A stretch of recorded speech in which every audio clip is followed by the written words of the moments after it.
Hey guys, welcome back to my channel. If you are new here, then hello, my name is Lon, and girl, where have you been? In today's video, I'm going to take part in the Quick Change Challenge, and that is hosted by Teresa B DIY. And the co-hosts for this challenge are Dave's Recent Things and What's Jamie Making. As always, I have linked all of their channels as well as the playlists in the description box below. So if you're new here, this is my second time participating in this challenge, and it was so much fun the first time, I definitely wanted to try it again. So I went on the internet and I looked for some inspiration pieces, and I found this one sign on Wayfair's website. So this sign on sale at Wayfair was $52.99. On my channel, I create DIYs and thrift flips on a budget, and I knew that I could make this sign for a lot less, so I got out two of my thankful and blessed signs that I picked up from the Dollar Tree. I removed the hanging tags and the staples that were in there. In this challenge, we are challenged to create a DIY project that is reversible, and this also goes right with the seasons, coming from fall to winter. Overall, I'm very pleased at the way this project turned out, and I believe you guys will like it too. Comment below and let me know some things that you guys are doing to prepare for fall time. This is already peeling up, so I think we'll let this side be the inside, and I'm just gonna go ahead and peel this off. As I was peeling this off, I was thinking of all the projects where I wanted to remove the extra paper, and I had such struggles. Like, I had to sand it down, I had to scrape it off, I had to get my blow dryer out, and it was coming off so easily, and I was in amazement. This was what it looked like after I pulled everything off, and of course I had to go in and do some patchwork. I could not find my wood spackle, so I used wood filler, so I used some spackle. It really wasn't the best thing to do, but it worked for what I had.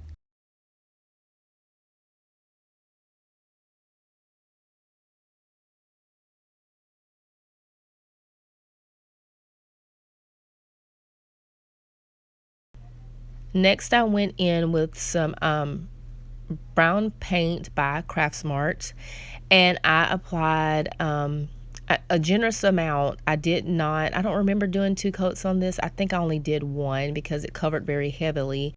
Once that was dry, I went in with some Waverly antique wax, and I wiped it on. I was kind of sparing with this because I went back with a wet paper towel and kind of smudged it in, and it kind of gave that brown paint, the mixture of that, it made it look more like a piece of wood, which I was liking the way this looked. In my inspiration piece, it looked like it was more of a stained look, but again, it was inspiration. Felt like I didn't have to 100% stick to that. Next, I went in with some painter sticks that I picked up from Home Depot. You can practically get these at any repair store, and I think they probably even have it at Walmart. But I used 4 of these, and in doing that, I used my miter shears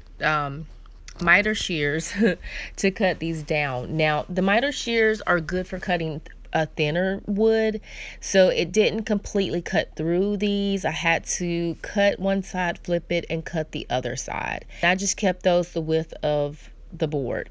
And then I went in with some leftover antique wax that was in my paintbrush and kind of dipped it in the water just a little bit to make it last, and it covered all 4, and I was really impressed with that. And so next I went in with my measuring tape, and I wanted these to be about 1 inch below the edge, and so I marked 3 little marks using a pencil. This is kind of like an old trick that we used to do years ago in school, where you just mark it and keep going, and as you put your ruler up to essentially draw the line to make sure that everything was straight. I didn't feel like the sign would withstand the elements of being outside, so I used hot glue to adhere the board. After I created the template, I attached the remaining paint sticks by eyeballing them up against the other side. I love the look of these and how the antique wax gave it a faux look. So next I went in with the old right side on the inside, and I put them together in efforts to see if this project would even be able to stand up. And after doing that, I noticed that my inspiration piece had a little bit of rope or a chain. So I got that little tag or the string that I cut off from the tag originally, and I went in and drew a line to make a guide to attach the string. And I feel like it's there to prevent the signs from falling open if someone were to knock them down.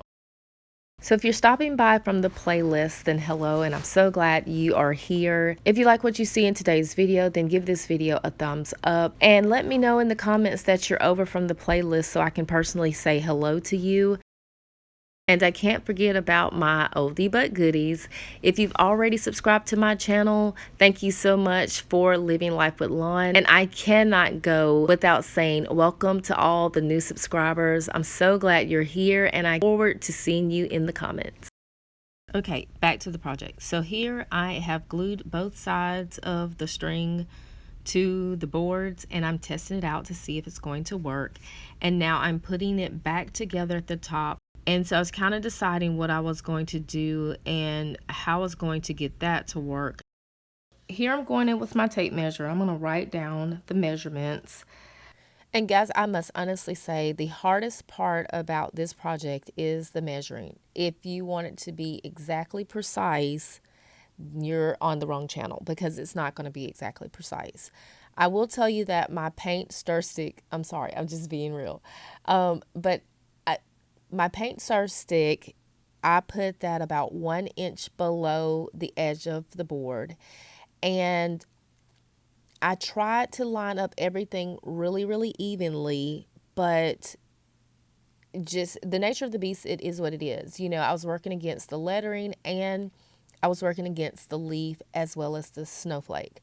So I kind of eyeballed a bunch of it. Again, everything will be in the description box below for what worked for me. If you want a set exact, then you may want to measure it out and divide by the 4 pieces that you're putting on there, or whatever you're putting on there. But again, I did what I thought was best, and you'll see that later. I put everything out, I laid it out, and I just try to eyeball it and make sure that my letters were more so in a perfect position rather than the whole thing being centered. Overall, it turned out really great, and you can't even hardly tell. I mean, I've stared at it a couple times. I've asked a couple other people, and they can't see any imperfections in it, but I'm pretty sure there are some there, because again, I was just kind of measuring it out and saying, okay, I want to start here, and then I put my first piece, you know, without sticking down the transfer, or I'm sorry, the vinyl. And then once I did that, I went back and I kind of adjusted everything where it looked pleasing to my eye. So after I created the measurements, I went over to my silhouette and I cut out the word "Happy Fall, y'all," and "Let it snow." And I did the letters in a bigger font, and I did the "Happy y'all" and "Let it snow" in a prettier font. My favorite is Magnolia Sky. You can find that on dafont.com. And I went in back with that spackle. Now here's where the spackle worked very well, because I was filling an actual hole, and so it filled the hole on the leaf as well as the snowflake, and didn't require for me to sand it down at all. I applied 1 coat of burnt orange to the leaf and 1 coat of Agave by Waverly to the snowflake. So I put these to the side to dry, and I started to work on placing my vinyl onto the boards. I will say that the vinyl transfer went on very, very well. I have in some past projects had a couple flops, and where when I went to put the vinyl on, the paint came up with it as well. But this particular time, it went down very, very well and didn't give me any problems, which I was super excited about that. But I started off with y'all, and then I went to happy, because I knew those were like the points, the beginning and the end of the board, essentially. And then I went in and with some painter's tape, I kind of cut around the letters and the flower because I wanted to make sure that, again, my letters were lined up. So once I put everything down, I actually hot glued the leaf and I worked around that. And it worked very well. It was a it was a situation to the madness, but I feel like it worked out very well because here you can see that once I stuck the leaf, I stuck the first L, and then to make sure that they were in the same spot, I used my measuring tape. So again, if you I can't, I'll try to give you the exact measurements, guys, but to be honest, I just really truly eyeballed it and it just happened to work out well. And this is how that side turned out. Now, I had to turn my attention to the opening because I knew that in order for it to open, it had to be closed on one side. So I got some duct tape, which initially I didn't think it would work, but actually it did, and it's still to this day doing very well.